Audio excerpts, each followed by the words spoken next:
Welcome to my science tutorials. In this video, we are going to have an introductory tutorials on parts and structure of cells.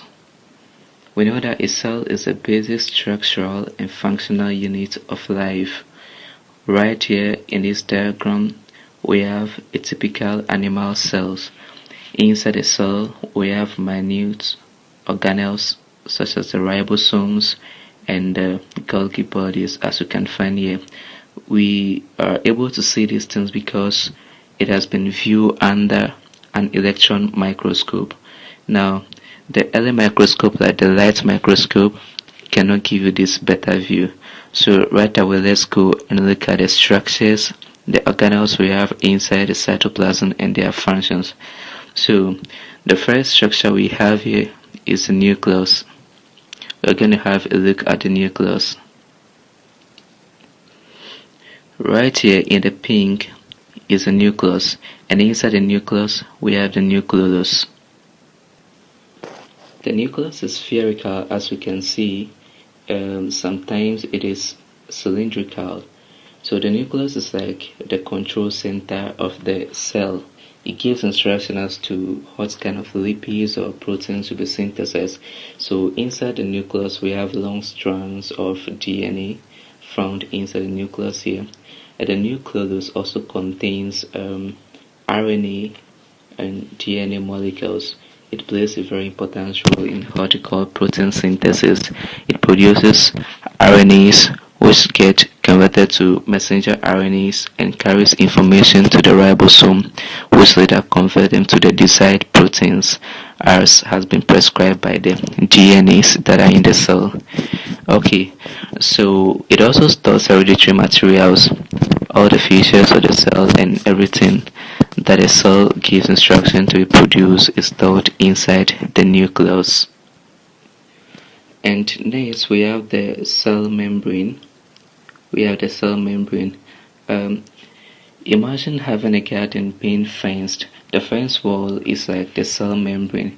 So what we have right here is this cell membrane engulfing everything that is inside the cell. So when you have the cytoplasm and all these organelles inside the cytoplasm is being encapsulated or engulfed by the cell membrane. So the cell membrane is acting as a protective barrier. It allows hot to come inside the cell or hot goes out of the cell. So it's basically acting as a protecting wall, and it also has carrier proteins for active transport of substances in or outside the cells.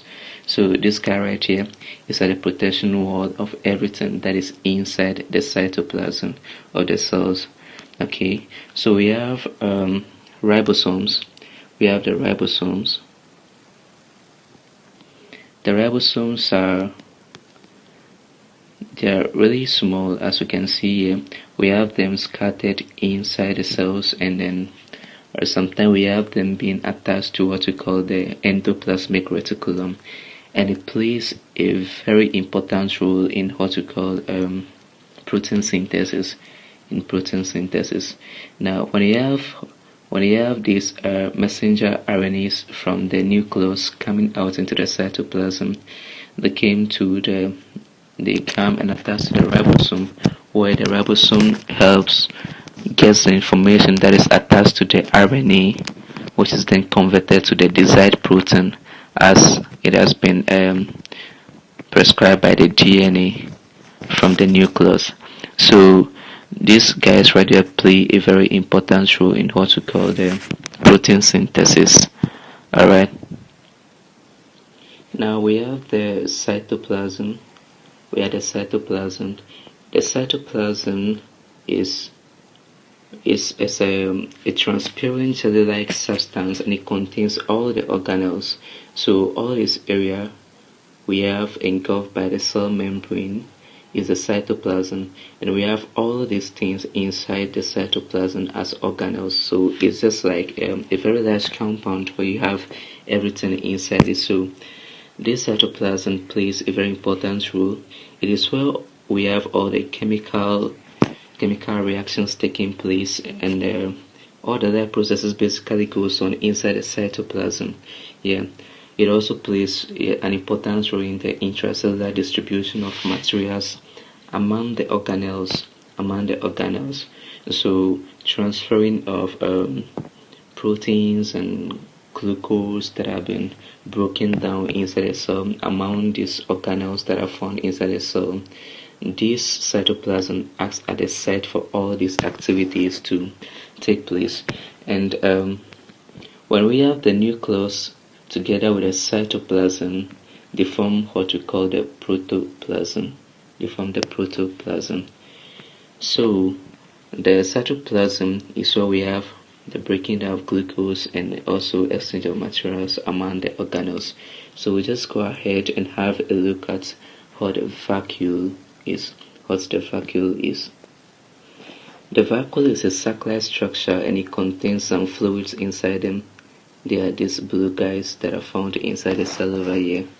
What it does is it stores dissolved food in the cell. It serves as where all these foodstuffs are stored after they have been dissolved in the cell. And then it is temporal in animals. As you can see, they are really small here in the animal cell, but if it is a typical plant cell, you realize that it is very big and it is like permanent. But if you take the animal cell, it is temporal. What it means is that today you find them over here, and the next time you observe, it is no longer there. It is formed at another place. So they store food particles or dissolved food in their cells. So it's like just like the refrigerator of the cell to store foods that have been dissolved. Okay, so it also helps in what we call the skeletal framework. We call something skeletal framework. Well, what it does is the more it gets to store this dissolved food, it becomes turgid. It pushes towards the cell membrane and causing the cell to have a fixed shape. So it's helping the cell to maintain its shape. So that is one of the functions of the vacuole. Alright. Now this beautiful image we have right here is what we call the endoplasmic reticulum. Now the endoplasmic reticulums are two types. We have the rough. If you observe, you realize this guy have some rough surfaces here, and then we have the smooth endoplasmic reticulum. Now the main difference is you have the rough one having some ribosomes attached to it, that's making the surface to be kind of rough. But if you observe closely the smooth one, you realize the surface is smooth. Instead, we only have these micropores attached to the surface. Now, it is really important and plays a vital role in the cell because it acts as mechanical support to the cell. Okay, it is usually found, if you observe the previous cell, you realize sometimes they are found closer to the cell membrane. So what it does is it pushes the cell membrane, thus increasing its turgidity, making it rigid. Okay, especially in the plant cell. That's what it does, and it gives a lot of support to the cell. So as you can see from the image, you can see that these ERs they are like some flattened cavities that are made up of series of membrane-bound channels, as you can see all around them, and it's run throughout the cell. It plays a very important role in the protein synthesis, mainly because of these ribosomes that get attached to the surface. So what it does is it serves as a site for the protein to be synthesized when we have the messenger RNA bringing in those codes to be synthesized. Okay. Also, because of its nature and how it is found all around the cell, it divides the cell into smaller compartments and then causing the surface area to increase for chemical reactions in the cell. So now we'll go ahead and look at the centrosome. The centrosome, as we can see, As you can see from the image here, they are perpendicular to each other. They are perpendicular. It comes in two, and these things we call the centrioles. We have the mother centriole, where the mother centriole we have the daughter centriole, and they are aligned perpendicular to each other. Now, this centrosome plays a vital role when we have in what we call cell division. It produces what we call the spindle fiber. The spindle fiber in cell division, which is really important when that process is taking place. Right. Now it also helps in formation of cilia and flagella. Formation of cilia and flagella. Let's clean this right here. It helps in the formation of cilia and flagella. Now, many people get it cilia and flagella wrong sometimes. So, if we have something like this, we have these things attached to a cell. You can find it in some unicellular organisms. So you have these things attached to it, and these short hair-like structures. It helps the cell to move from places to places, to migrate or in movement. And this one is really short, and this is what you call the cilia. It's what you call the cilia. And then sometimes you have really long ones like this attached to it, and this one is what we call the flagella. This one right here is a flare. Oh, let me clean it already there. So this one right here is a flagella. It's a flagella. So all these two structures helps in the movement of cells. So that's the main difference between the cilia and the flagella. The cilia is shorter and the flagella is really long. Okay, so the centrosome also helps in the formation of these two structures. Okay, so now we have the mitochondria. It is usually referred to as the powerhouse. Is referred to as the powerhouse of the cell.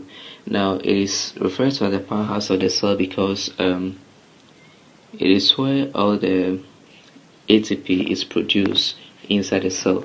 So we have this dissolved food that will get transferred into the mitochondria, and then it's used to produce the adenosine triphosphate, which is the energy. So it gets all energy, the cell gets all its energy from the mitochondria. So it is the place where we have the digestion taking place and the production of the ATP. The mitochondria actually look like a big sausage, and they have this structure here with these foldings inside it. And also we have right here is what we call the crystal. And then a double membrane. So this is going to be the outer membrane.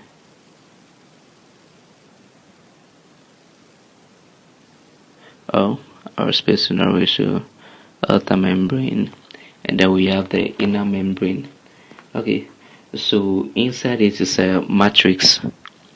It's a matrix of chemicals.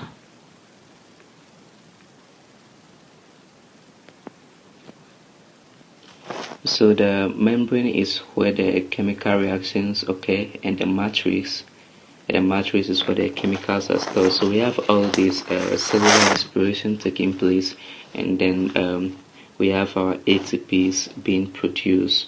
So that is what the mitochondria basically does.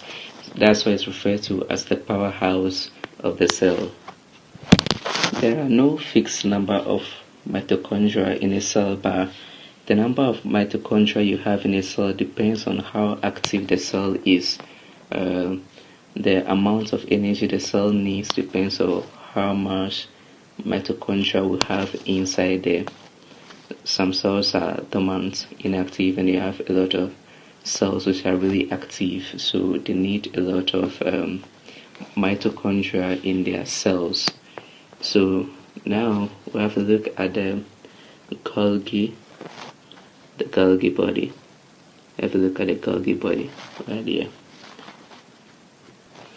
It is also referred to as Golgi apparatus. Refers to as Golgi apparatus. What it does is it packages substances. It packages substances that are produced by the cell. So these Golgi bodies, they are just flattened sac-like structures like this. You have them arranged like this. So they package substances and takes it outside or into the cell. So some materials it packages includes proteins that have been synthesized and glycoproteins. It packages them in or in the cells and takes it outside the cells. So that's the main function of the Golgi apparatus. It also makes lysosome, which we'll be looking at in a minute. Okay, so it also plays an important role in the production of cell membrane. Now the lysosome is referred to as the suicide bag. Suicide bag. Why is it referred to as the suicide bag? Because it contains digestive enzymes and you have the ability to destroy the cells anytime the cells needs to be replaced. In doing that, it releases these enzymes into the cytoplasm, which dissolves all the organelles, and then the cell get destroyed. So when that happens, then we refer to it as autolysis. It's like the cell destroying itself. It's referred to as autolysis. Alright, so dissolution of foreign particles all takes place by the activity of the digestive enzymes which are stored inside the lysosome. Now this beautiful diagram which I draw here is a typical plant cell, and the plant cell contains some features which are absent in the animal cell. Features like the chloroplast, which we have here, and the cell wall, which is also absent in the animal cell. And over here we can observe that our vacuole right here is really huge compared to that which we have in the animal cell, and it is permanent. Unlike the animal cells, which is temporal. So the chloroplast is what contains the chlorophyll, which is a site where it takes light from the sun for photosynthesis. Now, because animals don't do photosynthesis, this structure is absent in the animal cells. Okay, and the cell wall, this cell walls actually gives a tough structure to the plant cell and makes it really rigid. Okay, so we'll stop here. If you like this video, hit the like button and hit the subscribe button. See you in the next video.